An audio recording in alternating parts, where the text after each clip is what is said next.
So here's the real mystery. How do real MLMers like us, who didn't cheat and only bug family members and friends, who want to grow a profitable home business, how do we recruit A players into our downlines and create extra incomes, yet still have plenty of time for the rest of our lives? That's the blaring question, and this podcast will give you the answer. My name is Steve Larson, and welcome to Secret MLM Hacks Radio. What's going on, amazing network marketers? I'm really excited for this episode today because I want to share with you guys a few things that I look for when I am trying to figure out what kind of company to go promote. And the only reason this is like timely information is because I built a rather large downline in a different business a couple years ago. And then for a while, I just got super into my other actual business. And I bring that up for full transparency for the fact that network marketing is not my full-time gig. It's to help you know that I often refer to my business as my hidden downline. I'm sorry, like my network marketing business as my hidden downline. Meaning I'm not out there peddling it 24/7. And the only reason I bring that up is because if you are super still interested in network marketing, or you're like, hey, I know that I'm in it, but you also don't want to be walking around bugging people 24/7 who are really not interested, and just go after those that are. Like, there's a way, and that's kind of why I bring that up. So it is for a small flex. But there's a way to do this game without actually going heavily. You can grow it how you want to, but not all marketing works, but just not at the same speeds. Right? And all marketing works, but it just doesn't always attract the same fish, right? You get better fish with better bait. Or I should say different fish with different bait. And so just change the bait, change what you're doing, change how you're casting casting the reel, so to speak. So anyway, enough of the fishing analogies. I'm just dropping my kids off from school. I usually do about an hour and a half loop each morning, almost every morning. Dropping kids off between different schools and all that. And so apologize, my audio quality is not always the best, but whatever. This is some good stuff that I just want to share with you guys. So here's kind of where when I first started doing network marketing or multi-level marketing, which, let's be honest, is the exact same thing. I don't know who decided we're not multi-level marketing, we're network marketing. It's the same thing. It's the same model. I don't know why someone once tried to be like, no, we're not that, we're this, but the exact same cash model, it's the same thing. So anytime I say network marketing or MLM, I mean the exact same, especially on the internet, just so you know, the way I recruit, same model, no difference. Which, by the way, network marketing is the exact same model as affiliate marketing on the internet, which is why I have so many affiliates buy my network marketing stuff, because it's the same model, like to the T. So anyway, all right, I get off that horse. No, but as I was dropping kids off and now have an empty car, I've got a little bit of drive back, and I was like, you know what? I'm going to share just a little bit of what I look for in a network marketing business. When I first started doing this very unique way of recruiting, it was so new, it actually really freaked a lot of big network marketing companies out. And I know I've talked about that on this podcast in the past, but it freaked companies out. They didn't know how to handle it. And while the rest of the world was like, yay, the internet, it was almost like the network marketing industry was like, I wonder when this fad will die. I wonder when this internet fad is going to just wear off, right? Which is not exactly true, but it's kind of what it felt like. And I got bashed on a lot for doing what I was doing. And yeah, back then I had to be a lot more careful of who I was recruiting, how I was recruiting, how I was talking about it. And it was only because these companies didn't understand like how to actually go use the internet. So it's like I had to apologize for just doing things different. You mean you're not doing three-way phone calls, hotel meetings, and home parties? Like, no, but that's how it's always been done. I was like, so isn't the point to pitch someone and get them into my downline and start using the product? They're like, yeah. And I was like, well, all right, then I don't have to do it that way. I'm going to use the internet. Gasp. Anyway, I do feel a little chip on the shoulder sometimes with how hard I had to press. I'm going to go ahead and take this only because a lot of people have said it, I'm definitely one of those people responsible for helping the network marketing industry modernize, and I'll take that cake. Some of the earlier crap I had to go through was just, I haven't documented all those things because sometimes it was weird and shouldn't go on a podcast or whatever. But anyway, so I digress. It was a lot harder 10 years ago. Now, though, the entire landscape has changed so much, and I know that you've probably seen this if you're in the space at all, right? I don't know what it was, but 2024 seemed like the year that lots of network marketing businesses closed their doors as a network marketing business and reopened their doors as just straight up affiliate marketing. And it's not actually that much of a surprise to me, right? Because I could have called it, honestly, because again, affiliate marketing and network marketing are the exact same model on the internet. They're the exact same. And you can do both the right way, you can do both the wrong way, Affiliate marketing, network marketing on the internet does not mean link barfing. It just doesn't. That's the wrong way to do it. In fact, that's how to scare people away. Taking selfies of yourself in the gym and acting like you're at work that day, Man, that's like 1990s. Stop it. Anyway, that's not how I do it.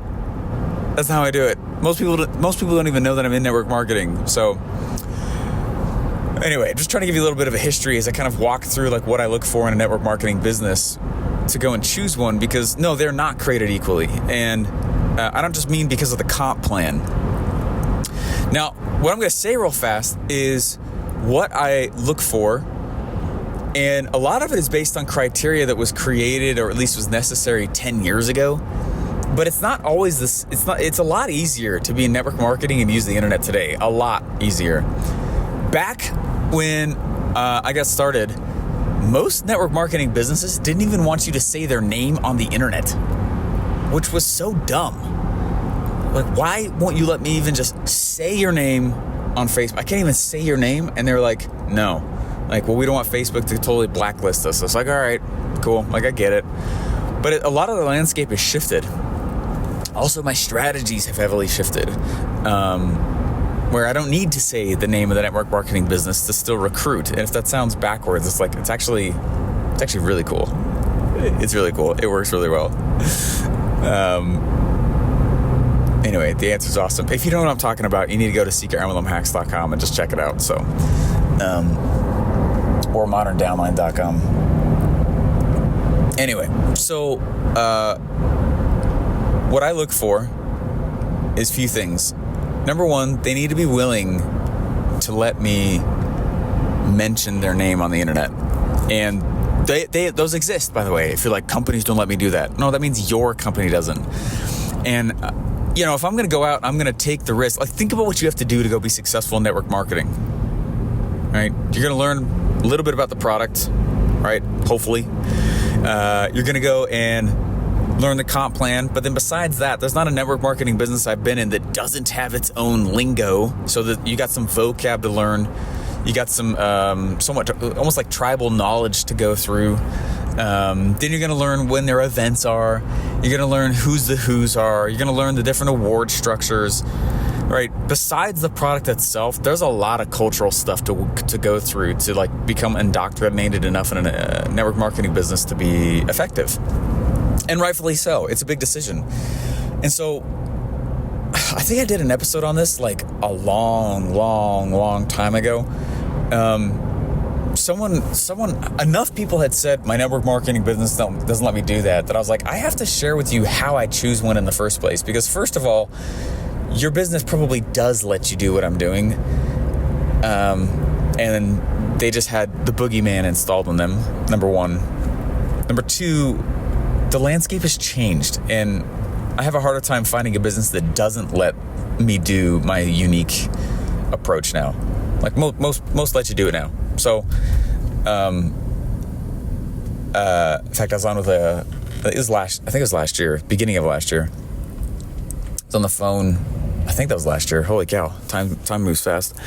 The most recent network marketing business that I was working with, I was considering joining them, and I asked them all the questions. I asked them all the scary things, and I said, hey, are you okay if I like talk about you on the internet? And they're like, yeah, we don't know. I was on with the CEO himself and the formulator. It was a supplement-based network marketing business, and I said, are you guys all right if I actually like talk about you? And they're like, yeah. And by the way, we don't know why some don't like that. Like, if we're trying to go get sales, that makes no sense. And I was like, thank you for saying that. You're trying to get leads, and that's what marketers do. And the predecessor of all leads is noise, really. Like, right? Making some kind of splash out in the marketplace so people at least look at you, and then you can be like, hey, what about this thing over here, right? And that's like, noise is the predecessor to all marketing, really. Anyway, so I was on with them and I said, hey, can I talk about you on the internet? And that's like the first thing on the checklist that I look for. I don't care how good the product is. I don't care how amazing, the comp plan is. If I can't talk about them in the ways that help that company grow, we got some problems, And I've said that to companies that don't, like, to their CEOs, to their faces, like, this is crazy that you won't let your distributors go out and do, talk about you, like use the internet, right? So number one, I always say, can I talk about you? Number two, can I use the internet? Number three, are you okay? This is a big one. This one is a deal breaker. Honestly, all of them are. But this one specifically, like, there are some network marketing businesses that won't let you have any other thing that you go create. Now, that's a big problem because it does destroy my strategy. Okay? If you need to read between the lines or feel like you're not getting it, again, go check out the stuff that I've got. I got some free trainings to show you kind of what I do. SecretMLMHacks.com, moderndownline.com. Anyway, I'm not trying to pitch it. I'm just, for some context, if the company, right, so number one, can I talk about you? Number two, can I use the internet? Number three, am I allowed to have my own, like, do I have to put all eggs in this basket? Meaning, can I go have my own other business? Whatever it is. The problem, if they say no, is multifaceted. Number one, I've just destroyed other revenue streams, right? One of the chosen sacred phrases of network marketing, it seems, is multiple streams of passive income. Well, how can I do that if the network marketing business I'm in is the only thing that I'm in? And people will argue and saying, well, it's the distributors, it's the downline. No, that is way too much risk. What if I spend the next 10 years growing this massive downline and then one day it just closes its doors? That happens. Why on earth would I go gamble like that? I'm not going to do that. So some company that's like, you can't do anything else. Whoa, pump the massive red flag. Like, scream, turn the entire sky red. That's the flag. Like, I will not touch that network marketing business with the 10-foot pole. It's not worth me going into this thing for the next 10 years. Because to be honest, like, you don't own the product. You have no say in the price. You have a little bit of say in the marketing, but not much. But you got no say. You don't even own your downline. Like, what do you really own when you actually go grow a position inside of a network marketing business? You don't own much, right? You don't own pricing strategy. You don't always really own how you talk about it, but that's what I'm saying. Like, I try to find one that lets you, because there's a lot now that do. I don't own my downline, right? And they can take it from me, and there's people that's happened to. So you're saying that I can't go have any other business, or I can't go into any other network marketing business, or I can't go create my own, information products or whatever. Huge red flag. Any company that says that to me, I'm out. No questions asked, no argument, and they can't entice me to stay in any degree. Okay, that one's the biggie. The other way, I'm just rifling off on this checklist here. I'll be pulling it to my house in a little bit, but The other part to this that is really key, right? So number one, can I talk about them, right? Number two, can I use the internet? Number three, am I allowed to have other business opportunities that I'm in at the same time? Obviously, I'm not going to join something that's competing, and I always tell them that, right? I'm not going to go do that. But let's say I'm in a supplement one, and then over on the other side, I'm in a technology one. Why do they get mad about that? They're not even related, right? So I'm not gonna self-sabotage my own thing. Now you can't, and I'm not your lawyer. I do not represent the FTC when I say this, but I am saying never, ever, ever, ever, ever, ever, ever. If someone joins in your downline, you're not allowed to go market other products to them anymore, right? They're kind of taken off the marketing shelf for other stuff when someone joins your downline, right? That's a big one. So if let's say you get 6 million people in your downline, and then you come up with your own products, you cannot market to your downline, right? That's a big no-no, right? You get shut down fast for that, and there's going to be all kinds of problems for that. So again, not your lawyer, not the FTC. Just saying, right? So you got to be cautious with this stuff, and that's one of the reasons that they're cautious. I'm telling you, they're cautious for good reason. But as long as you follow the laws and the rules and you behave ethically and morally and all this stuff, like, I'm going to have other opportunities that I'm in. If someone doesn't let me do that, huge red flag. Okay. Now, the fifth one that I go after is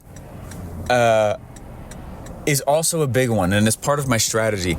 If they will not let me create things to help my downline, little bonuses, not to sell, but literally to give away, I will not join that network marketing business. For example, I don't know why I'm on the supplement kick, but let's just say that I'm selling a protein powder, and I'm like, hey, look, I want to go interview all these nutritionists about different protein strands. So that way I can, and I'm going to record it. And I'm gonna, let's say I go interview 30 nutritionists, and I ask the same questions to all of them. And now I've created my own little info product about protein. And when you buy your protein supplement through me, I can give you that little info course. I can give you that little protein, right? And I'm going to give that to you for free. I'm not going to charge you for it. But now what's cool about that is it means that I've created some extra value. And so to the customer, I can go out and I can say, hey, look, I've got this cool course. I got all these nutritionists who've decided to, I'm not selling it, right? But if you go buy the product through me, I'll give you this stuff over here as well. I love doing that for my downline and creating little tiny add-ons and extras, and I'll do it in the topic of both whatever product the network marketing company sells, and I'll also do it for recruiting.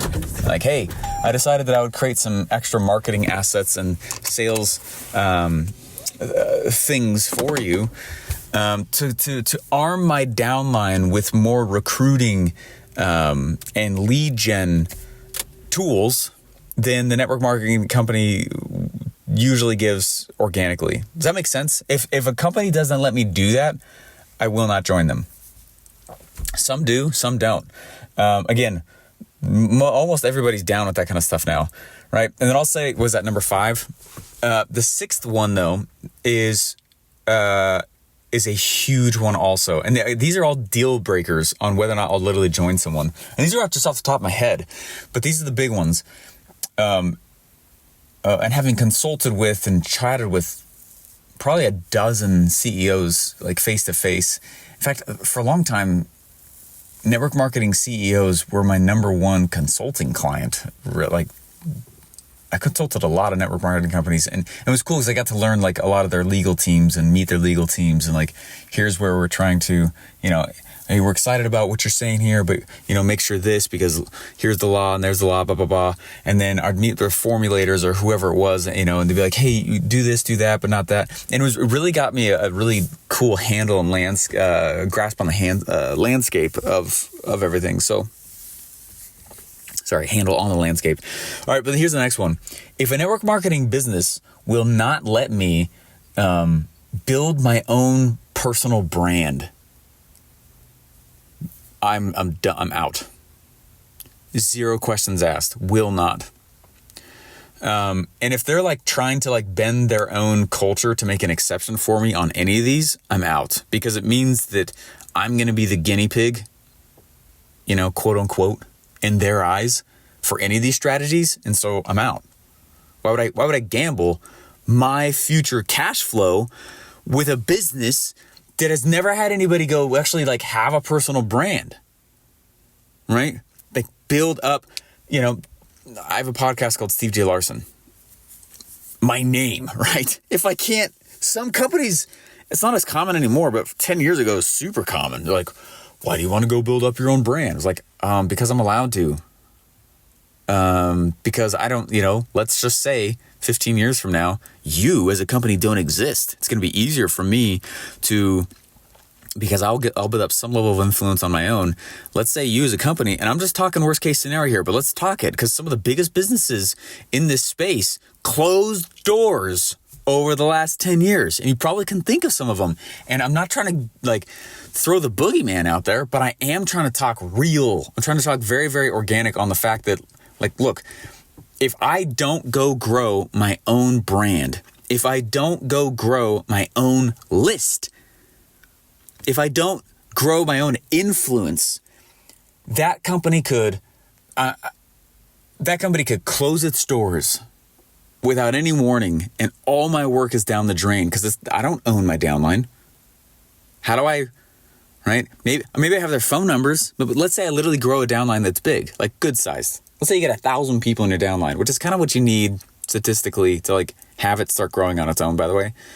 500 to 1,000 people is what I've been told by CEOs as I ask, how many people does somebody in their downline before it starts to grow itself? 500 to 1,000. Guess how many people the average person recruits? 2.3. Right. So when somebody just sits there and they're like, I need to get all I'm doing is I'm trying to find that rock star recruit and then I'm free. That is a house of cards. That is a house of cards. And it's a house of cards, especially if you're not allowed to go build your own brand. If I can't go out and, you should have your own podcast. You should go start building your own list, right? That's just how to play the game smart. Name any big network marketer in this space. Why can you name them? Because they built their own brand, right? If I'm not allowed to go build my own brand and be in the network marketing business at the same time, I'm out. No questions asked, deal breaker. I'm gone, right? There's people in this space that they got big in network marketing and now they completely stopped it and they just teach it. And I don't understand that. Some of them are my friends, so I'm not bashing on it, but I don't get it. Why would you want to learn from stuff that's not the strategies that are the right now, where the rubber is meeting the road? Like, hey, here's what I'm doing, and so I'm just going to share with you what I'm doing. Does that make sense? Some people go and they completely stop being in network marketing so they can go just sell courses and build a personal brand. No, I want both. I don't understand if a business doesn't want me to do that. They don't understand my value, right? Network marketing. I'm building my network on the internet. It's incredible lead gen. My strategy does not involve cannoning and barfing my distributor product links all over the internet. Not at all. Right. And people are like, but how do you grow? I'm like, yeah, well, I did grow a downline to 1,400 people on autopilot without really talking to anybody. And funny enough, and you're going to laugh when you hear this, I had more like 4,500 people ask to join my downline. I only let about 1,400. Really, I only let about 400 or 500 people in.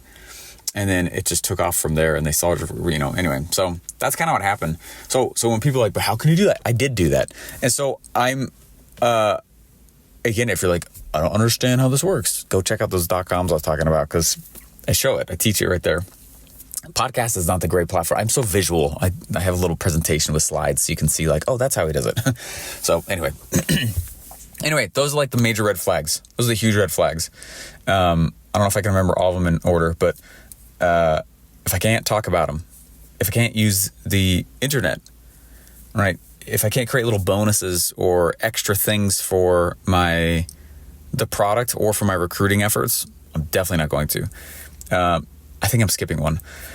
If I can't go build my own personal brand, I know I'm missing a few. But anyway, I think I listed 6 or 7 different things. I think it was 6 different things that are deal breakers for me in choosing a network marketing business. And part of the reason why I'm telling you this is because I have been choosing a new downline. And take your time on this. I know that time can sometimes feel like it's working against you. You know, there's a network marketing business I just about went and joined last year, at the beginning of last year. And I was asking all these questions straight to the CEO's face. And I actually did it across multiple meetings. And I was like, just so you know, like, I'm not your, average cup of Joe. Like, I'm going to go grow big, but I'm going to do it.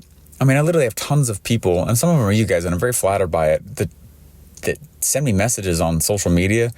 Hey, Steve, I don't really know what you're in. I just want to be in whatever you're in. And I'm like, oh, cool. Like the thousands of you. So thank you so much. But just so you know, like, I take that very seriously.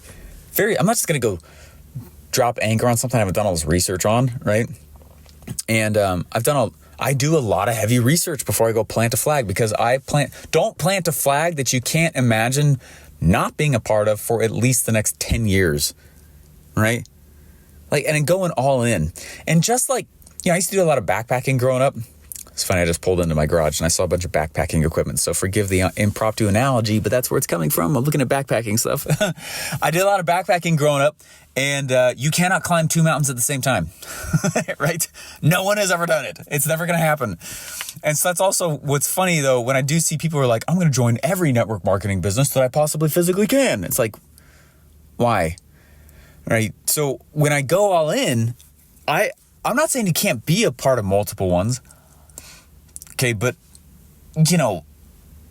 sink your teeth in for at least a solid year with no other distractions. Like, wake up every day and do nothing else except, how can I get a raise today? Right? Not, how can I go join another business? Most people do that to distract themselves because they don't know what to do in their current business. You know what I'm talking about, right? Instead of like learning the skills of marketing and sales and like lead gen and all that stuff, what they'll do, and I'm not judging, but it's reality. I did it too for a while, until like about 10 years ago when I started learning more about how I could do this differently and coming up with different ways to do it. And anyway, so there it is. There's my list of deal breakers. Off the top of my head, driving my kids to school.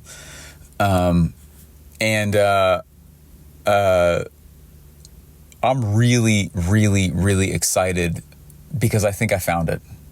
To just give, I told you guys some deal breakers, but just, I'll be real fast here. Here's things that I look for that's happy. These are happy things instead.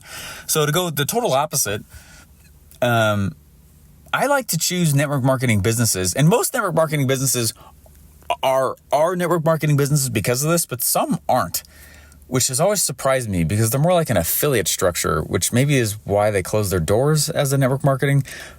Network marketing businesses tend to do the best when there's some kind of product that has a recurring cost to it. A supplement that ships to you every month, right? That's a natural, like, consumables are a very natural network marketing thing because there's a subscription to it, right? And because there's community now added to it also, lifetime value of the customer tends to go way, way up.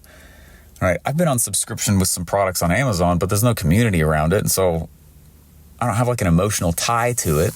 You know what I'm saying? That's one of the huge benefits of network marketing as a model, as a whole, is that they tend to have the best products, right? Because they're not going through all this crazy, these different government institutions and things like that. Network marketing products tend to be the best products on the market. Right? They're very high quality. It's also one of the reasons they're a little more expensive, but most people are down with that. So like, I want quality ingredients, I want quality stuff, I want the quality source. I want someone who has a deep passion behind the thing. Like, so I want to find a business that, and not all of them are like this, right? Which is really surprising to me. And that's why I don't choose one that isn't like this. I like to do, there's exceptions to this, but most of the time, what I'm looking for is some kind of subscription-based consumable product. There are network marketing businesses that I've seen that are just like technology subscriptions. And the only reason why I would agree to that is if it's an essential human or business service. If it's a business service, it must be tied to like revenue generation services. If it's just like a save money thing, usually the topic of save money is not enough of an emotional driver to get a customer base excited enough to switch their current service to the new one, right? So I've had people come to me, they're like, hey, why don't you come get on, and I'm not talking consumables right now, right? I'm talking like some kind of technology-based subscription. Like, you save money. And I'm like, all right, cool. But the topic of make money always makes more money than the topic of save money. Always, right? You get far more. I'm not saying people don't. I'm just saying the fervor with which they go and purchase, the speed, right? It's much easier for me to justify waiting 29 more days before whatever I'm currently paying for bills again to switch to you. You see what I'm saying? Instead of the thing that could make money today or tomorrow because I come in and I join it and it has the potential of making cash. The topics of make money, the make money industries and the right. Hey, I'm going to go into business services, into a network marketing thing, and the service is something that actually helps the companies make more revenue. That's an easily justifiable purchase. That's an easily justifiable shift of whatever I got to get rid of in order to buy from you. But if I got to go in and it's like, oh man, this is going to save you like 10 cents on your electric bill this next month. I'm like, okay. I'm not saying it's not worth it, and no one likes to waste money, but we paid our electric bill when?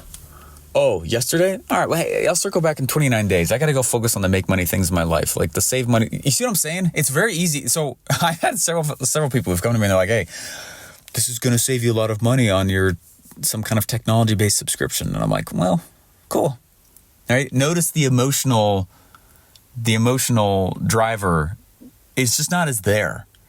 The buying emotion is what you're really trying to hunt. Subscription-based supplements or consumables, awesome. Subscription-based things that make money, all right, or have the potential to help a business make money, awesome. The other category I really look for, though, that I love, is my favorite, is it's not a subscription and it's not, but it's really high ticket. Something really, really, really high ticket. Something that's very expensive, Like, I know there's ones that sell houses, right? That's what I'm talking about. High ticket, right?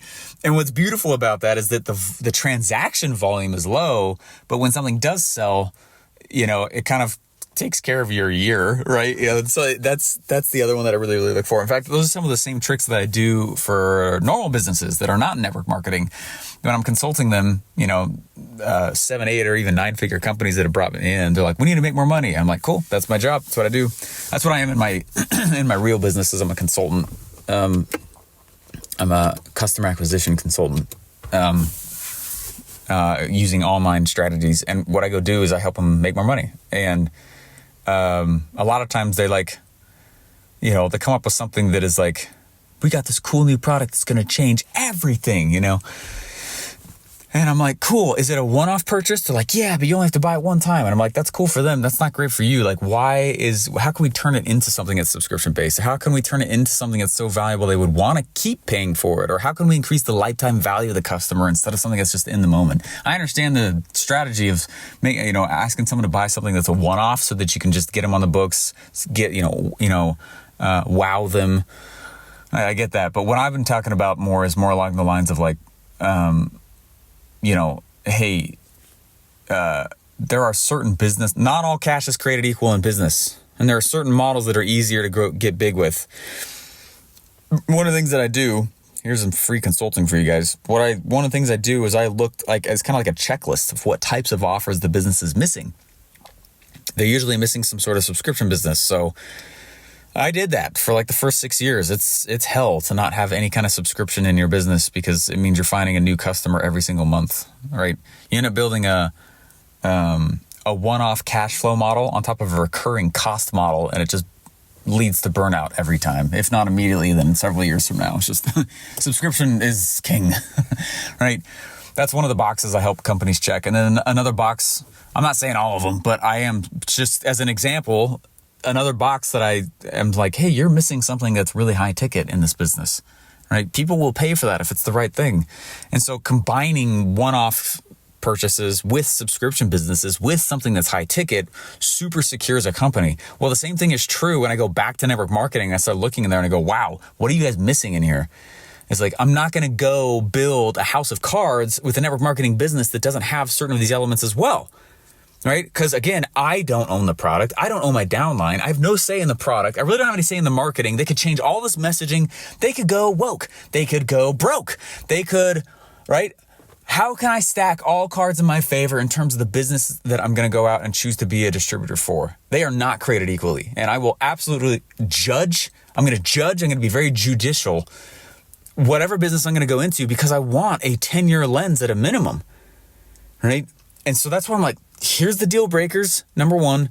And number two, here's a few things that I got to look for. It's got to be one of these categories. Otherwise, why? I don't care if I can go get a little bit of commission by selling it to my buddy. Here's the reality. I keep 100% of the products that I make and sell of my own. So if it doesn't fit these other models where it's easy for me to share it with a buddy, where it's easy for me to grow it on the internet, why would I go through the hassle of being in network marketing in the first place? It makes no strategic difference. I might as well go create that one-off product on my own and keep 100% of the money. It takes just as much work, effort, and energy to sell something in network marketing as it does my own product. Like, staple that to your face, okay? And remember that, right? I do affiliate and network marketing still. I'm in it. But I use it strategically. And I because I have a real business that I go, we're probably around like the $15 million range, in cash collect, in that area. And like, why you can't climb two mountains at the same time? And that's true also with business opportunities, right? So if I'm going to go into network marketing, you have to understand some of the filters that I look at with it, right? And go, look, at some point, it literally makes no sense for me to be doing this, and I should just go back to my normal business and go, right? That's what I call it my hidden downline. It's not just for this cutesy thing. It's because I'm trying to make sure that I could grow something that is easy for me to grow, right? It's very lucrative for me to grow and put my energy into. Otherwise, why would I go do it? It doesn't make any sense, right? And I'm going to go be a heavy hardcore marketer. It's what I do in my real job. It's what big companies pay me to come in and do. And when I use those strategies in network marketing, it's amazing. But I'm not going to, it just doesn't make any sense. At some point, I'm like, why would I go do this? You're making it so hard for me to go promote you, network marketing business. I don't care how good your product is. It just strategically is I should just go back to selling my own thing. You get what I'm saying? That's just my real life lens on why I'm also so gung-ho about my Secret Emblem hacks and modern downline and these strategies. These are not like things that I am just pulling out of thin air. These come from a lot of filters and a lot of experience from not just working with network marketing businesses, but business as a whole, looking at what patterns grow companies the fastest, right? If I am literally limited to selling a product by doing it belly to belly, why in the hell would I go into that? All right. I think it makes no sense. It makes no sense. One of the best, okay, this is like, I know I'm like totally ranting here and riffing here, and I'm totally sitting in my garage in a parked car right now, and I got to go inside, but I just see this so often. I said this on stage at one of my events recently. I just finished my 30th event. You should come to one of my events if you'd like to. They're very good. They're world class.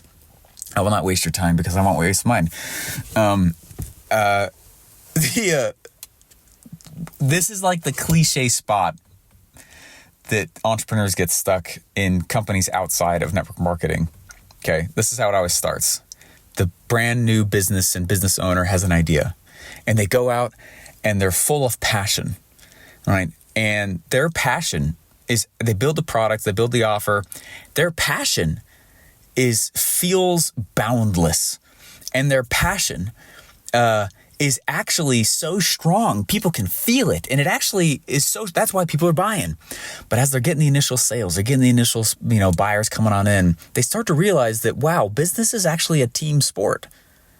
They are physically unable to keep up with the demands, right? That's why you start hiring, is that you just can't, you physically and emotionally are unable to run the ship solo. It's a fool's errand. You will burn out. I've never seen anybody go make $1 million on their own. At some point, it involves another human being, even if it's just like an assistant or someone helping with support or fulfillment or shipping or whatever, right? Business is 100% a team sport. It's also a faith-based sport, okay? But here's what starts to happen. The entrepreneur, it's not that they're any less passionate or that they don't believe their product is good. They're just pulled in all these different directions.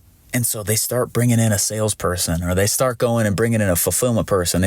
And suddenly the entrepreneur whose passion started for this business was mostly about the product, right? Their energy, they find themselves in this scenario where now they are actually a team leader, right? And they spend half their day leading a team when really they started because of the product. And most of the time they want to continue to stay in their innovative zone of genius and keep working on the product and make the product better or the service better, whatever they do, whatever problem they solve. And their passion for the business often came because they have legitimate passion for the product itself. Think about musicians that are truly talented that don't get big just because they're like, it means I got to go now become a brand. I got to learn how to maybe I'm not good on stage, but my music's amazing, right? So think about it like that. And so they find themselves in this really interesting scenario. Go to a call. Right? Where most entrepreneurs get stuck. Most of them can kind of wade through that awkward phase till they're about 8 figures. When they cross like that 10 million range, that $10 million range is usually where they start to get stuck. And they get stuck there because they're still the best salesperson for the product. That's another thing to staple to your face. Right? If you are still the best salesperson for your own product, at some point, just based on laws of scale, right? Economies of scale, you're not going to go anywhere, and your company will burn out, and you're going to have to fire everybody because your cash flow is going to drop. It's just true. Notice that network marketing businesses hire us to be their sales team, right? Does that make sense? So this is like a true principle. So it's funny when people get so obsessed about duplication in network marketing. I just know that they're most of the time they're literally focused on the wrong thing. They're focused on the wrong thing. They're saying to themselves things like, "Is what you're doing duplicatable?" And I'm like, "Yeah." Wait, what? What are you really asking?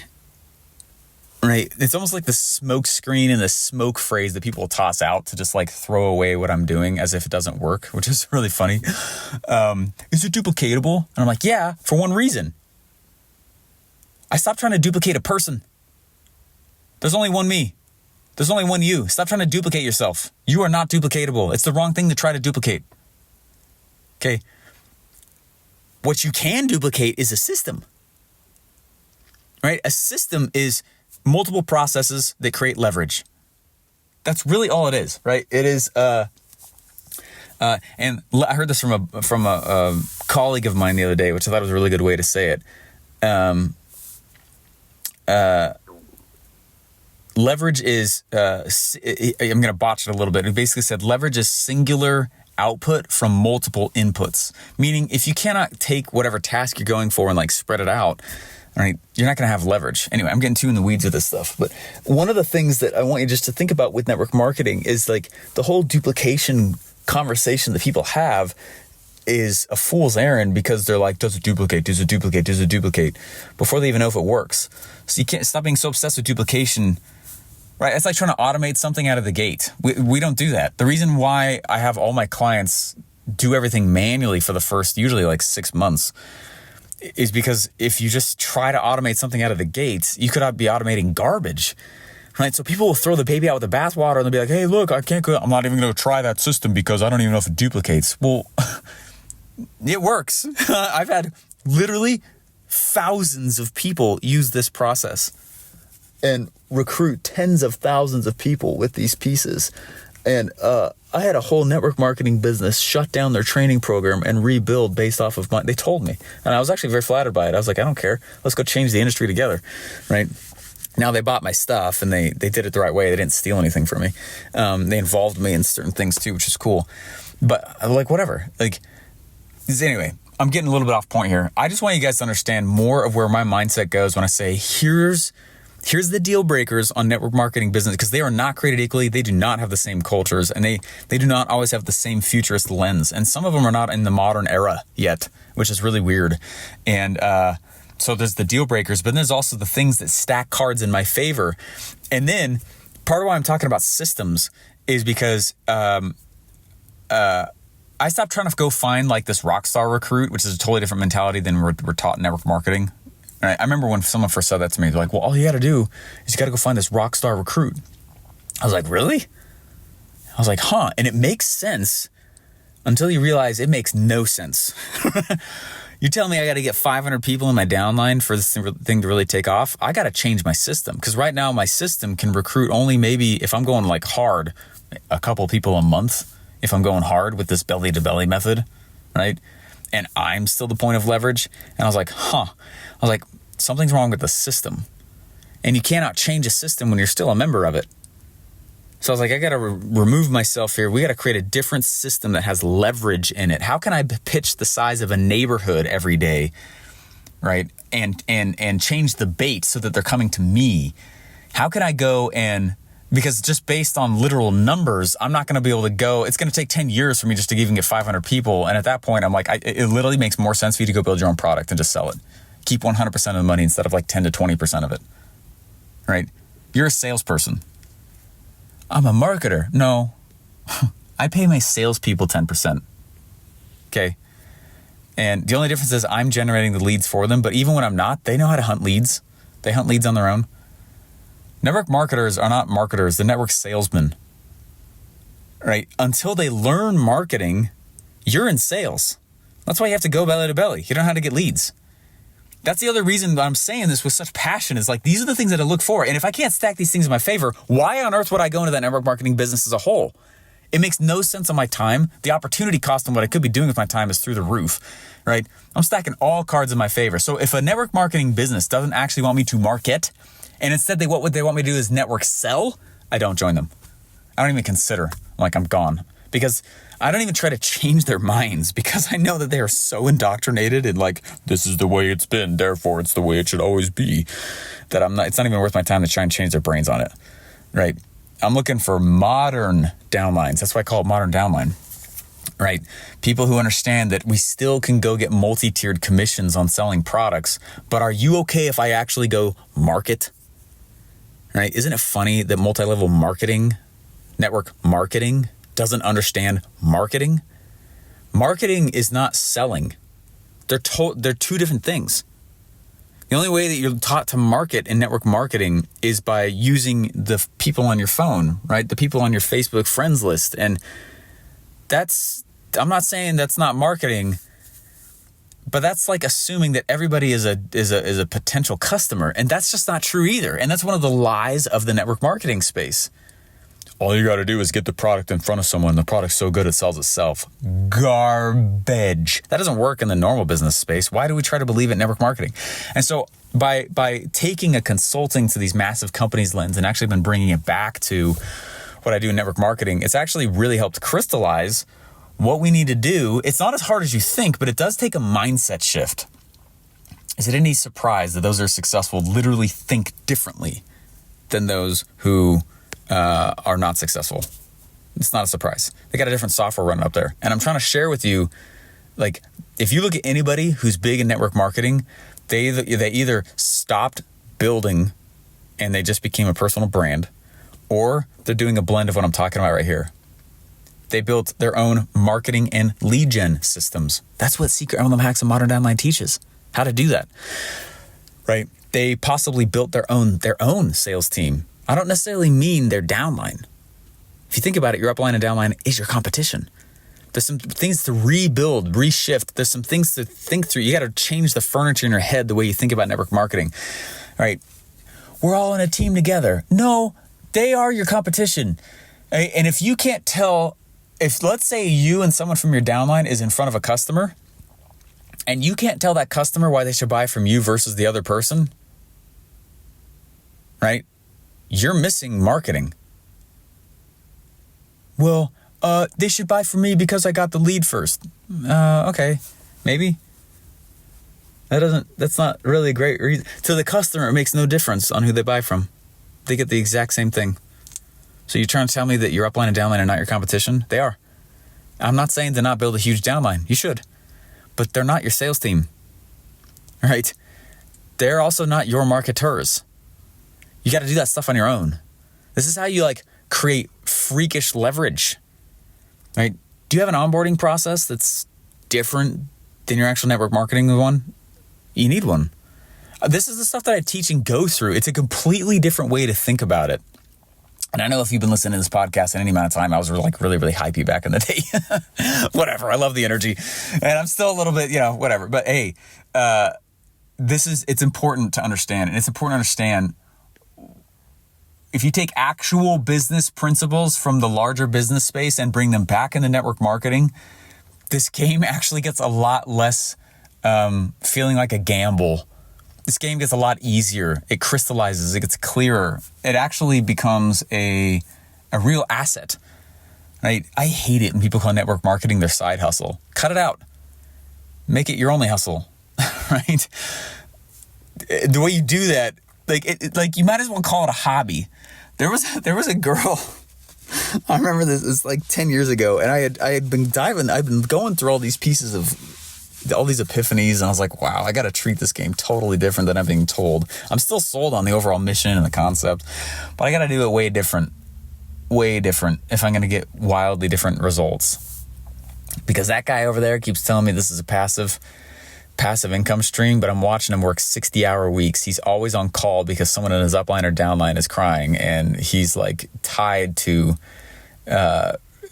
literally tied to recruiting anyone who's joining his downline also, because he's the guy that the three-way phone calling. And I'm like, this is a broken model. I'm not saying it doesn't work, but man, where's the freaking leverage, right? He's like, wow, right? Anyway, I'm going hard on this. Those are the things. Let me wrap this up here. Network marketing, multi-level is still very much alive in 2025. All right. This is a good episode to start the year off with, but man, if what I talked about at all on this, you're like, these are some really good points. You got to go get Seeker. I don't charge a lot for it. But I do charge to make sure that you're serious. I started giving stuff out for free for a little while. Not these programs, but anytime I get anything for free, no one goes through it. All right. When people pay, they pay attention. So I do charge for it. It's not free. It's not cheap, but it's also not expensive. I charge a fair price for the stuff because it means a lot, and it's brought a lot of people a lot of great results. And the answers on how to grow network marketing downlines and products is not about learning some secret magic phrase that you mind control people into your downline, right? I got to go and canvas all of the houses in my neighborhood. I did that kind of stuff. It sucks. It doesn't work. And then those are the worst customers. And if I see Mr. Jones or whoever across the street and I know they're struggling and I'm like, Mr. Jones needs this opportunity. Those are the worst people to recruit. I'm not saying they don't need more money, but that's the worst scenario to recruit. And most people in network marketing, they recruit people who are, frankly, no offense, broken. Not just broken. Right? They're the worst. It turns you into a life coach. They're the worst people to recruit. There's no, you know what? That system doesn't duplicate. Right? They're the worst people. And then they're like, oh, I can't go recruit that person. They're too busy. That's the best person. Recruit busy people. Recruit successful people. Recruit people who've already done something interesting in their life. And those are builders. Stop trying to. Anyone who has a wallet and willingness does not make them a dream customer. Right? By definition, if there's such thing as a dream customer, there's such thing as a hell nightmare customer. The awkwardness, they both pay you. But one's a dream and one's a nightmare.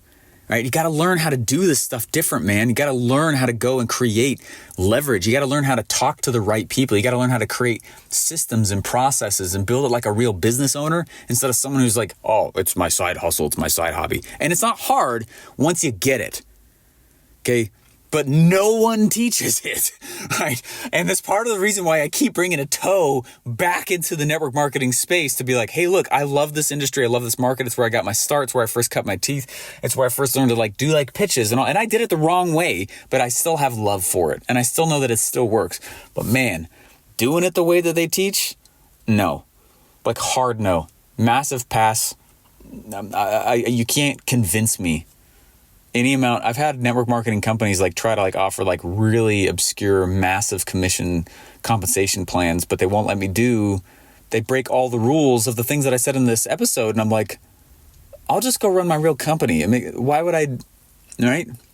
And I think that's one of the things that has woken up a lot of these network marketing businesses is they've realized that they've made it so, not anymore, but 10 years ago, it was so hard. So many rules, so much stuff. And in one instance, and I know tons of people where they would just cut them out. No warning. Downline they had grown for 3 years, right? That happens, right? And I think that they made it so hard for so long that they're like, oh, we should let people use the internet and talk about us and build their own brands. And actually that's a strategic advantage from what we're doing. And actually we're going to get more leads. And actually just doing this 3-way phone call thing, it's not that it's a bad thing if the person's an actual lead. But if the person doesn't even know that you're in the business, that's not a lead. That's annoying, right? All right, I'm going to get off this. You guys can't tell, but I actually, while I've been talking for the last hour, there's been a soapbox that someone has moved on. I'm just kidding. I'll get off my soapbox. All right, guys, Secret MLM Hacks. That's probably the best one to go to. Modern Downline, they end up leading to the same place, so it doesn't really matter which one you go to. ModernDownline.com. SecretMLMHacks.com. Check out the presentations on there, and then would love to have you. Network marketing and the network marketing dream is alive, and it's doing well. And you can have it if you take the time to learn to get it. All right, guys, thank you so much. Appreciate you guys. And thanks for your passion, because it helped me have passion to come back and kick this all back on. Oh, yeah, that was a good one. Hey, remember to leave feedback for me on iTunes. Part of today's challenge in MLM is knowing how to teach your downline all of this stuff, right? Would you like me to help you teach your own downline 5 simple recruiting tips for free? If so, go download the free MLM Masters Pack by subscribing to this podcast at secretmlmhacksradio.com. The course is free and it'll help explain to your team what I'm doing and what you're learning. It also gets sent straight to your inbox. Just go download it at secretmlmhacksradio.com.